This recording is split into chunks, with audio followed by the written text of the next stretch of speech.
My people, I beg for the reply where Inec give Peter Obi and Labour Party. You go see where Inec dey defend Shettima and Tinubu for this year reply. This one proves say Inec no be independent body. In Inec, they are APC, their political party, and na APC dem dey work for. Guys, make una watch this video. Listen very well for this video and share this video as you dey watch am and drop your comment. Nothing we no go see for Nigeria. The International Electoral Commission (Inec) has argued that Labour Party's presidential candidate Peter Obi failed to show how he scored the majority of lawful votes during the 25 February presidential election. Obi, who came third in the election, had filed his petition at the Presidential Election Petition Court in Abuja to challenge the outcome of the polls on the grounds of allegations of electoral fraud, among other alleged irregularities. He urged the court to nullify President Bola Tinubu's victory in the poll. He also called on the court to either declare him the winner of the election or order a fresh poll.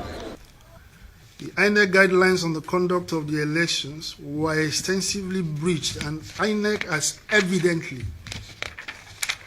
been very reluctant to make the necessary adjustment to remedy the situation. Contrary to the publicly advertised guidelines for the conduct of the elections, we are convinced that the processes leading to the results have been severely compromised. Peter Obi and his party, LP, also alleged that Bola Tinubu and Vice President Kashim Shettima were not qualified to vie for Nigeria's presidency. They said Tinubu was convicted of drug-related crimes and forfeited $46,000 in the US. They also accused Kashim Shettima of double nomination by their party, the All Progressives Congress (APC). The petitioners contended during the trial of the case that Tinubu was not duly elected by the majority of the lawful votes cast at the election. Peter Obi and Labour Party called 13 witnesses to back his claims. The five-member panel of the court, led by Haruna Tsamani, later ordered parties to the case to exchange their final addresses at the end of the trial. In its final written address, Inec, through its lead lawyer, Abubakar Mahmood SAN, said Obi's petition lacks merit. Responding to allegations of Shettima's double nomination, Mahmood said the APC had, in a letter dated 6 July 2022, received on 13 July 2022 by Inec, withdrawn his candidacy for Borno Central Senatorial District to clear the way for his nomination as Tinubu's running mate. He clarified that Mr. Shettima's voluntary withdrawal preceded his nomination as Tinubu's vice presidential pick.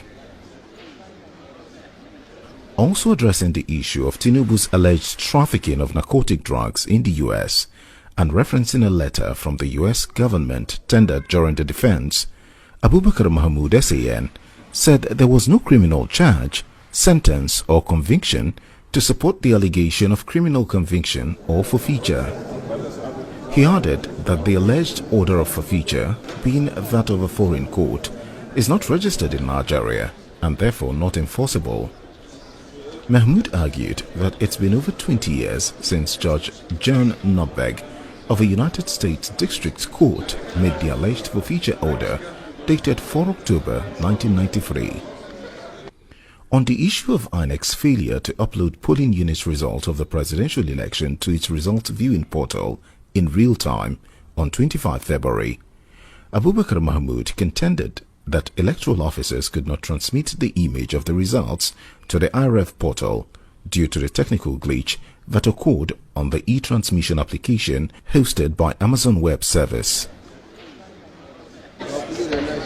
During his testimony, INEC's sole witness had tendered the Amazon Cloud Trail in support of the claim that there was a technical glitch on the Commission's portal during the presidential poll.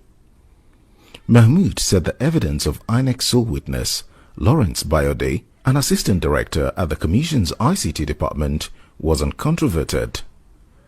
Mr. Bayode, during his testimony, stated that he was one of the persons who designed the INEC e-transmission system and helped resolve the technical glitch that occurred on election day.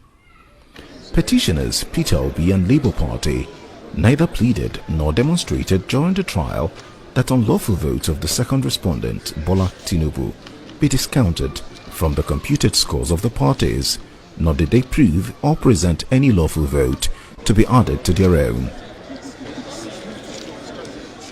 On Peter Obi's contention that Tinubu ought not to be declared the winner of the election for failing to score 25% of lawful votes cast in the Federal Capital Territory FCT in the presidential election, the Commission said it had nothing to do with lawful votes or unlawful votes.